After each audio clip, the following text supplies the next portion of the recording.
Hello and नमस्ते everyone. So आज चाहिँ हामी मोबाइलबाट युट्युबको सबै एनालाइटिक्स कसरी हेर्ने भनेर सिक्छौँ है त।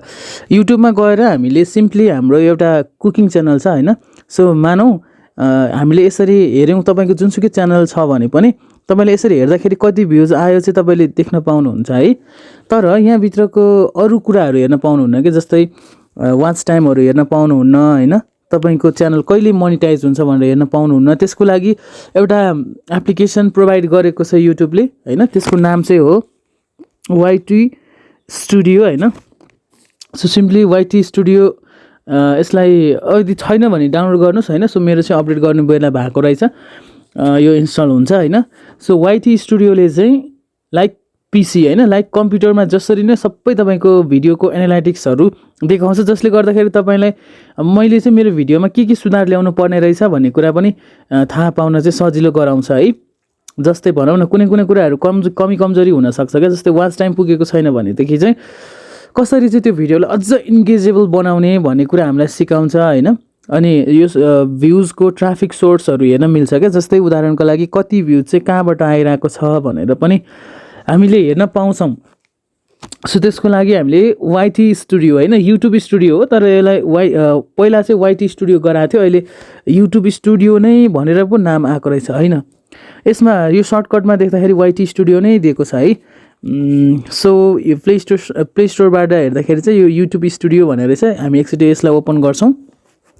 सो मसँग चाहिँ मल्टिपल च्यानल भएकोले अब अरू पनि छ हैन, अरू च्यानलको पनि मैले जुनसुकै बेला एनालाइटिक्स खोलेर हेर्न सक्छु।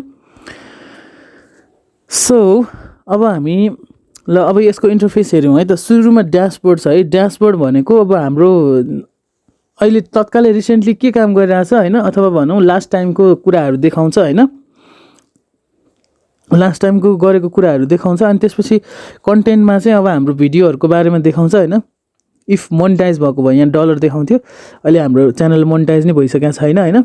अनि यहाँनिर अब सर्ट्स हाल्नु भएको छ भने सर्ट्सहरूको पनि देखाइहाल्छ, लाइभ हाल्नु भएको छ भने लाइभ देखाइहाल्छ, अब प्लेलिस्टमा अब प्लेलिस्ट पनि देखाइहाल्छ है। अब हामी अब कुरा गरौँ अब यो थर्ड अप्सनको, यो एनालाइटिक्समा जाउँ। एनालाइटिक्समा गइसकेपछि हाम्रो यो चाहिँ अब लास्ट 18 डेजमा हैन, मानौँ अब 1 महिनाभित्र चाहिँ के कति भ्युज आयो हैन। सो कुन भिडियो अलि भाइरल गएको छ, कति चाहिँ सब्सक्राइबर पाउनुभयो हैन, यो कन्टेन्टहरूको कुराहरू भयो, अडियन्सहरू हैन, भ्युजहरू कति आइरहेको छ हैन। त्यसपछि कुन टाइममा चाहिँ तपाईको सब्सक्राइबरहरू एक्टिभ छ भनेर देख्न सकियो हैन। सो सबै कुराहरू चाहिँ यहाँबाट हेर्न मिल्छ है। रिसर्च भनेको चाहिँ के हो त? अब रिसर्च भनेको चाहिँ अब यहाँ के चिजहरू खोज्दाखेरि के चिजहरू पाइरहेको छ भन्ने कुरा हो क्या हैन।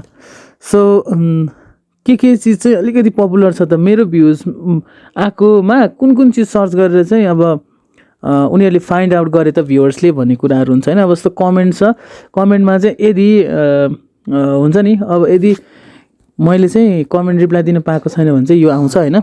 सो मोनिटाइजमा चाहिँ अब मोनिटाइजको क्राइटेरियाहरू देखाउँछ, अब मैले कति के ल्याउनु पर्यो मोनिटाइज हुनुको लागि भनेर देखाउँछ है यहाँनिर चाहिँ।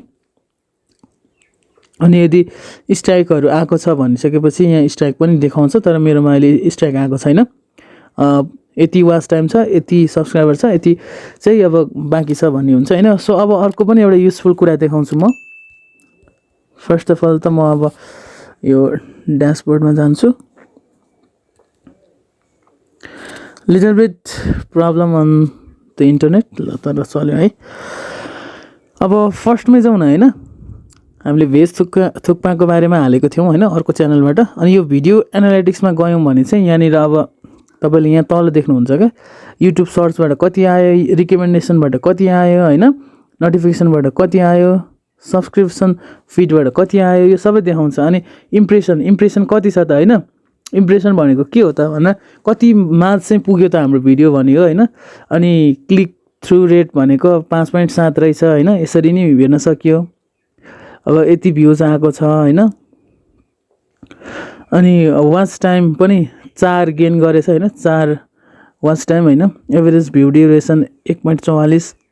यसरी चाहिँ यो काउन्ट हुन्छ क्या। सब्सक्राइबर यदि मैले पाएँ भने यहाँनिर देखाउँछ हैन, यो भिडियो हेर्दै आएर सब्सक्राइब गर्यो भनेर। सो यसरी चाहिँ YT स्टुडियोबाट चाहिँ हामीले हाम्रो युट्युब च्यानलको सबै कुराहरू थाहा पाउन सक्छौँ है त साथीहरू। सो भिडियो कस्तो लाग्यो अन्तिमसम्म हेरेर साथ दिनुभयो होला भन्ने आशा अपेक्षाको साथमा नेक्स्ट भिडियोमा फेरि पनि नयाँ कुरा जानकारी लिएर आउने बाचा गर्दै अहिलेको लागि भने हामी छुट्छौँ। नमस्ते।